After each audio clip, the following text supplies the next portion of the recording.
Vous écoutez Radio Lomé, il est 12h30.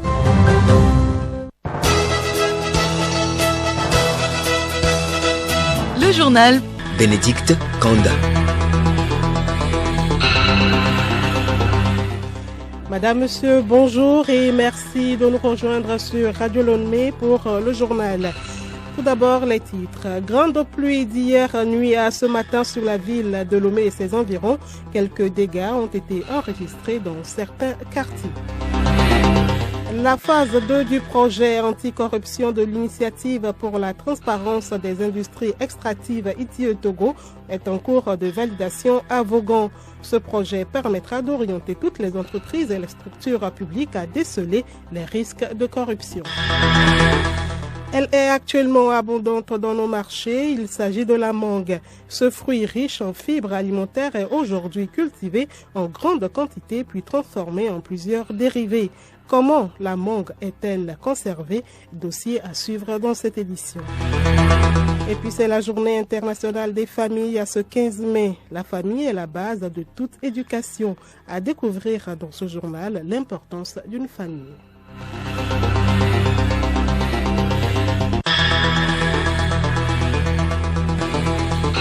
radiolomé.tg. Bienvenue à tous. Un atelier de 5 jours se tient depuis ce matin à Lomé sur l'évaluation des besoins post-catastrophe et le cadre de relèvement. Une initiative de la commission de la CEDEAO en collaboration avec le gouvernement togolais pour répondre aux effets des catastrophes et se remettre de celles-ci afin de protéger les gains de développement pour assurer une meilleure finalité de vie à tous. Compte rendu, Edmond Soba. Des experts des 15 États membres de la CEDEAO en 5 jours vont établir des pratiques résilientes et renforcer le répertoire d'experts en évaluation des besoins post-catastrophe hébergés par la Commission. C'est dans le but de bien faire face aux catastrophes. Alitilo Bassasso, chargé de programme droit de l'enfant dans la Commission de la CEDEAO. La sous-région, ces dernières années, est en proie vraiment à des catastrophes naturelles, notamment les sécheresses, les inondations. Donc, vous savez, quand ces catastrophes arrivent, c'est vraiment des impacts aussi bien sur les populations que les États en termes d'économie. Donc, il est question de pouvoir renforcer la capacité des différents intervenants dans la gestion de ces catastrophes pour leur permettre d'agir au mieux quand ces catastrophes arrivent. Le lieutenant-colonel Bakayoman, directeur général de l'Agence nationale de protection civile, évoque la capacité du Togo à faire face aux catastrophes et la nécessité d'une synergie de la commission de la CEDEAO pour plus d'efficacité à faire face aux phénomènes. Le Togo a déjà participé à la formation sur le PDNA les années passées. Mais comme les autres pays, c'est un renforcement de capacité. Il faut renforcer l'équipe. C'est une équipe de la CEDEAO. Il faut renforcer l'équipe sur la formation du PDNA. Quand il y a une catastrophe, une situation d'urgence, après, il faut passer à l'évaluation. Et si l'évaluation n'est pas correcte, l'intervention ne sera pas efficace. Et donc, il faut former des gens pour pouvoir bien faire l'évaluation post-catastrophe. Et après l'intervention, la réponse, il faut aussi passer au relèvement pour que la population affectée retrouve sa vie d'antan. L'atelier se tient en 2 sessions. Celle débutée ce matin regroupe les pays francophones et lusophones. Une autre est prévue du 22 au 25 mai prochain pour les pays anglophones membres de la CEDEAO. Merci à vous, Edmond Sogba. Et justement, on parle des catastrophes causées par la pluie. Grande pluie accompagnée de vent depuis hier nuit jusqu'à ce matin sur la ville de Lomé et dans certaines villes à l'intérieur du pays. Mis à part les retenues d'eau qui sortent de leur lit et des arbres tombés sur les voies, de nombreux dégâts ont été enregistrés à Lomé. Nabara Nafara Noudar a fait le constat. Dans plusieurs quartiers de la ville, on constate des dégâts matériels.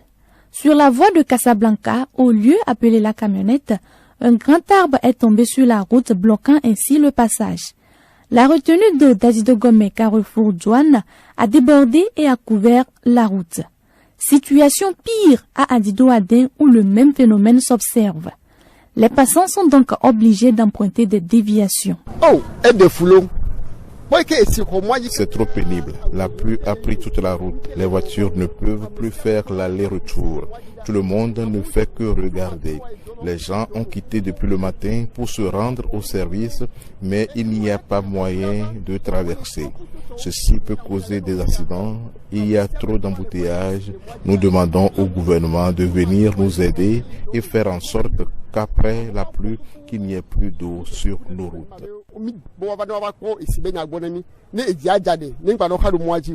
À Agbalpedo, ce sont des panneaux publicitaires qui sont à terre, avec des maisons inondées et des toits enlevés. C'est une pluie qui a dérangé trop.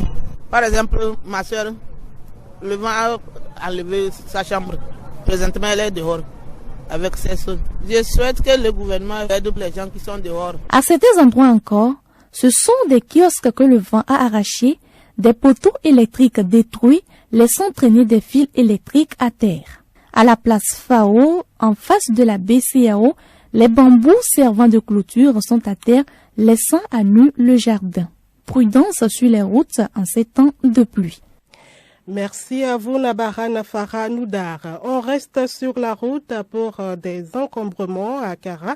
Dans la région de la Kara, ils sont nombreux, revendeurs, coiffeuses, menuisiers, soudeurs et autres à exercer leurs activités le long des routes qui sont pratiquement restreintes, occasionnant des accidents. Conscient de l'état de ces voies, l'État veut les élargir. Tous les occupants sont sommés par la mairie de dégager avant le 16 mai 2023. La situation actuelle qui prévaut sur la voie Kara Sud, allant du nouveau pont vers l'université de Kara, dans ce reportage de Nathalie Paneguet. Aux abords de la route nationale numéro 1 à Kara Sud, certains occupants ont déjà libéré leur lieu de vente. D'autres décoiffent leurs installations pendant que quelques-uns se cherchent encore. Je suis cordonnier. Je suis au niveau de Carrefour Kabo-Bassa, Kara Sud. À côté de la route, il y a beaucoup de passagers qui peuvent voir mes produits et ça va les attirer. On était là l'autre fois et la mairie est venue de dégager avant le 16 de ce mois. C'était trop brusque. À Kara ici, la place c'est un peu compliqué. Pour le moment, je n'ai pas encore gagné une place. Je suis un peu embrouillé. Normalement, on devrait nous chercher une petite place. Il y a un marché communément appelé Badway. On ne peut toutefois aménager ça, faire des hangars. Tous ceux qui sont au bord de la route, on ne peut toutefois rentrer là-bas. Tout près d'une station d'essence, Maman Fedos est assise devant son étalage de condiments et de céréales. Visage triste, la main au menton, elle réfléchit à une solution. Là où je suis là, je n'ai pas encore trouvé menuisier pour enlever la grande table, la chambre que j'ai fait. Puis les tôles, je te pose mes trucs dedans. Chez moi, c'est trop loin. Je ne peux pas transporter pour aller chez moi. Moi qui parle comme ça là, c'est moi qui nourris mes familles. Et c'est dedans aussi, les enfants à l'école. Bien que la situation soit difficile pour ces revendeurs et revendeuses, ils saluent la politique d'aménagement des voies publiques.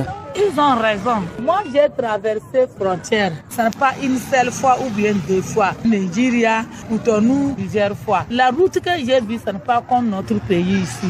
C'est une bonne idée. Si on élargissait bien la route, c'est bon. Ça va nous éviter des accidents qui se passent devant nous chaque jour. Parfois, vous allez voir un titan qui est en train de passer. Le deuxième titan vient pour doubler l'autre. Et peut-être, il y aura un innocent qui est sur sa moto, qui est de passage, on le ramasse. Et la plupart du temps, beaucoup de personnes perdent leur vie comme ça. Si les routes étaient au moins larges, ils vont mieux circuler. Partir ou rester, la loi prime. Et chacun devra respecter le délai, car nul n'ignore que tout développement passe par la route. Kara, Nathalie Paneguet, Radio Lomé. Nathalie Paneguet, restons avec vous. Parlons justement des accidents sur les routes de Kara. Arafat, un des occupants, relate un accident dont il a été témoin. C'est à votre micro. C'est personnel, je ne sais pas d'où il venait. Et il y avait aussi un Z-man qui voulait couper devant lui. Et il a feinté le Z-man et il est parti rentrer dans un atelier de couture ici. Les filles étaient devant la porte et ils ont vu en même temps l'allure du personnel et elles ont fui. Et lui, il est parti cogner la porte, quoi. Et malheureusement aussi, les enfants étaient couchés à l'intérieur. Et le mur est tombé sur les enfants. Et on est parti enlever les enfants. Le chauffeur, lui, il était là avec sa femme. Ça ne l'a rien fait. Donc on a pris les enfants, on a amené à l'hôpital. Le Zedman, son pied est cassé. Il y avait un enfant aussi. Lui, son visage, c'est le sang seulement. C'était trop. Vigilance sur nos routes. Un autre sujet, pour redynamiser leur profession de la santé animale, les médecins vétérinaires du Togo étaient en assemblée générale élective samedi dernier à Lomé. Les assises se sont tenues sous le thème « Les défis et enjeux de la couverture sanitaire du cheptel au Togo ». Il a été rappelé que la vaccination des animaux est très importante. Compte rendu Théophile Akbonou Juliette Kamde. Si le médecin soigne l'homme, le vétérinaire soigne l'humanité. C'est par ce proverbe que Dr Mabalo Kossi, président de l'Ordre national des médecins vétérinaires du Togo, a interpellé ses collègues à la professionnalisation de la santé animale et à la qualité des médicaments pour la sécurité de l'humanité. Nous devons œuvrer partout au Togo à la promotion de la profession vétérinaire en termes de santé et du bien-être animal partout au Togo et une meilleure distribution du médicament vétérinaire dans un cadre sécurisé et contre les effets néfastes des médicaments de qualité inférieure ou falsifiés. En termes de santé publique vétérinaire, c'est-à-dire la sécurité sanitaire des denrées animales et d'origine animale et des zoonoses pour la protection de l'homme. Et enfin, en termes de sécurité alimentaire. Un nouveau bureau a été élu pour un mandat de 4 ans à ce congrès. Juliette Kamde, après la santé animale, on parle de la santé humaine. Le monde est dans la sensibilisation de la prévention et du dépistage des cancers de la peau depuis le 12 mai et ce jusqu'au 17 mai prochain. Toute une semaine pour informer et dépister les populations des affections cancéreuses de la peau. Alice Berthe Barandao. Une semaine pour sauver sa peau. C'est l'intitulé de la célébration initiée par les dermatologues, vénérologues et les instituts nationaux de cancer des pays. Chaque année, de nombreux cas de cancer de la peau sont détectés. Parmi eux, les mélanomes cutanés, forme plus grave. L'exposition excessive au rayonnement ultraviolet joue un rôle important dans l'apparition des cancers de la peau, d'où l'importance de la prévention et du diagnostic précoce. Depuis le 12 mai dernier donc, jusqu'au mercredi 17 mai prochain, pendant toute une semaine, des campagnes d'information à destination du grand public conseillent à s'exposer le moins possible au soleil, notamment entre 12h et 16h. Privilégier plutôt l'ombre, se couvrir vêtements, chapeaux, lunettes de soleil, compléter avec de la crème solaire sur les parties couvertes, à renouveler toutes les 2 heures, sans oublier que le bronzage artificiel est une pratique aussi dangereuse qu'une exposition au soleil sans protection. Merci à vous Alice Berthe Barandao. Journée internationale des familles ce 15 mai. Chaque être humain est né d'un père et d'une mère qui constituent sa famille. La famille est donc le lieu où on grandit, on reçoit une éducation avant d'aller fonder la sienne. Ainsi, la société ne peut exister sans la famille. Quelle est alors l'importance d'une famille dans la société? Élément de réponse dans ce dossier de Charlotte Ahar. Personnes apparentées vivant sous le même toit, la famille constitue un cadre privilégié de vie sociale et d'expérience de la vie. Dr Adaba Kofi Amessou est sociologue chercheur au centre CROP. Il explique d'abord ce qu'est une famille. La constitution d'une famille passe par la formation du couple, qui peut être officialisé ou non par un mariage. Une autre manière de voir la famille, je peux me référer à l'ethnologue Robert Murdoch qui essayait encore de rassembler un peu les diversités dans toutes les sociétés. Il faut d'abord savoir que la famille est une institution sociale présente dans toutes les sociétés humaines. Seulement les fonctions qu'elle remplit ou bien le rôle qu'elle joue sont extrêmement variables dans le temps d'une société à une autre. On peut dire que la famille, si je me référais à l'auteur que je viens de citer, c'est-à-dire Robert Murdoch, la famille est un groupe qui est caractérisé par la résidence commune et puis la coopération d'adultes des deux sexes et des enfants qu'ils ont engendrés ou bien qu'ils ont sont adoptés. Il faut reconnaître aussi que la famille revêt plusieurs formes. La qualité d'une personne dépend grandement de la qualité des relations entre elle et les membres de sa famille. Quelle est alors l'importance de la famille dans la société? Nous retrouvons Dr Adaba Kofi Amessou.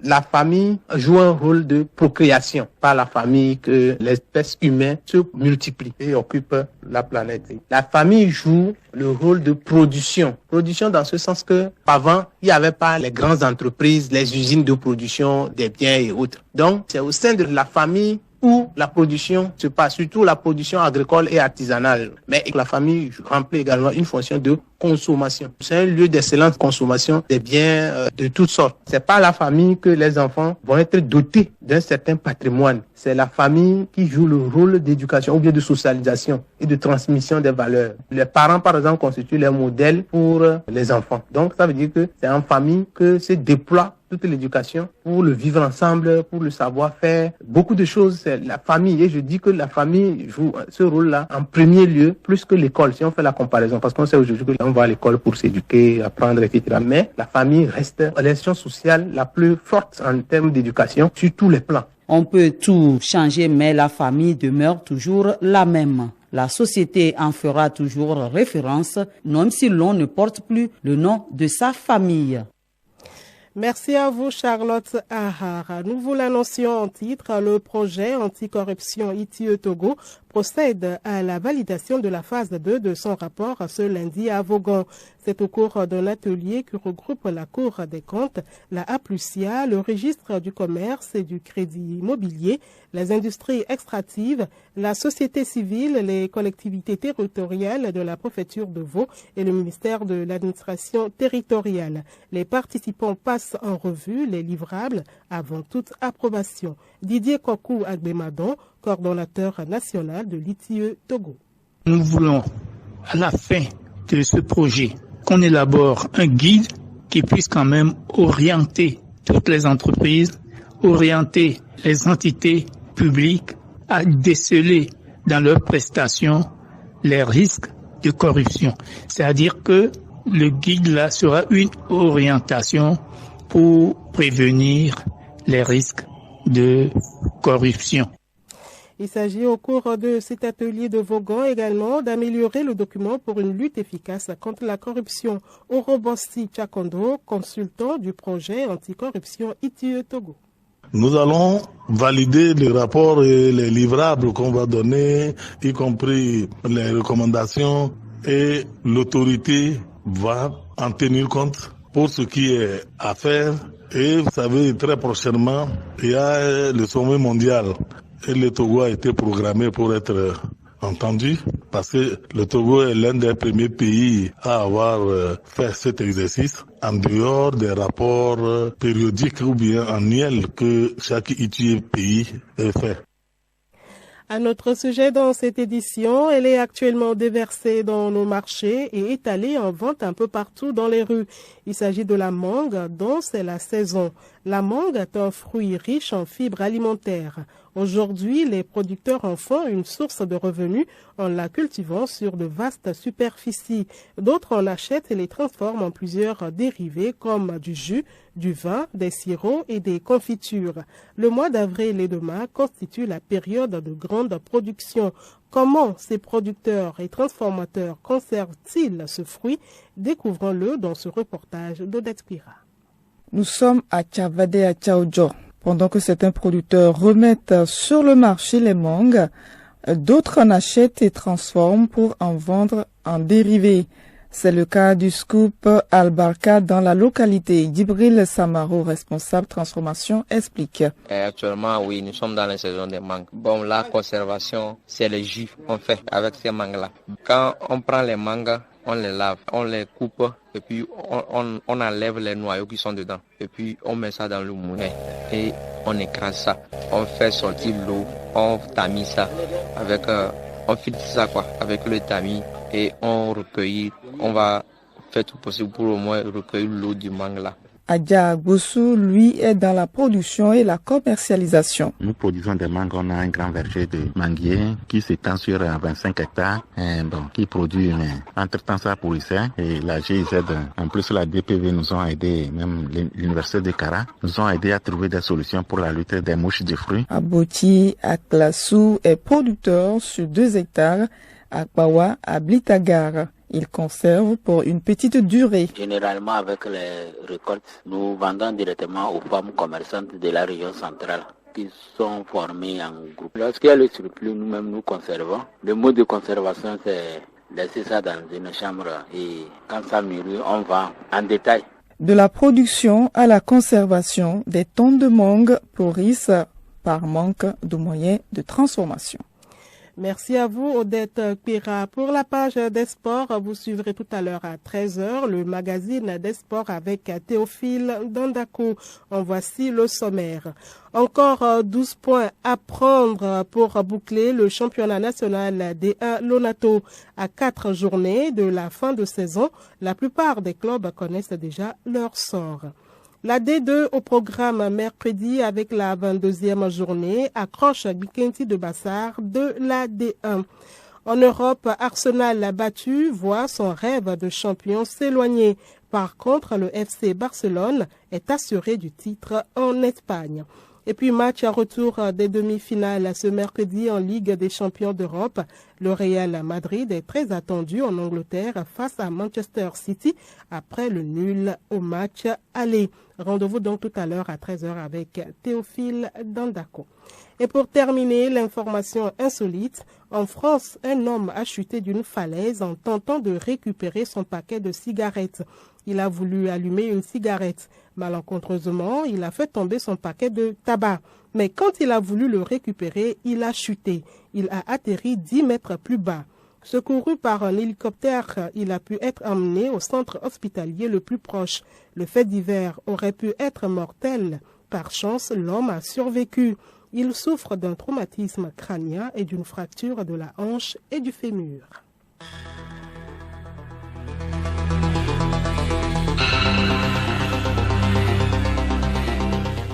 Madame, Monsieur, voilà, c'est la fin de cette édition de la mi-journée. Merci de l'avoir suivi. Restez avec nous sur Radio Lomé pour la suite de nos programmes. Au revoir.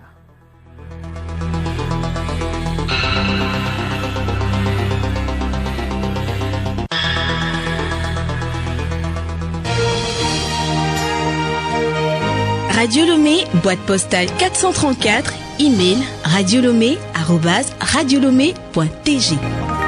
radiolomé.tg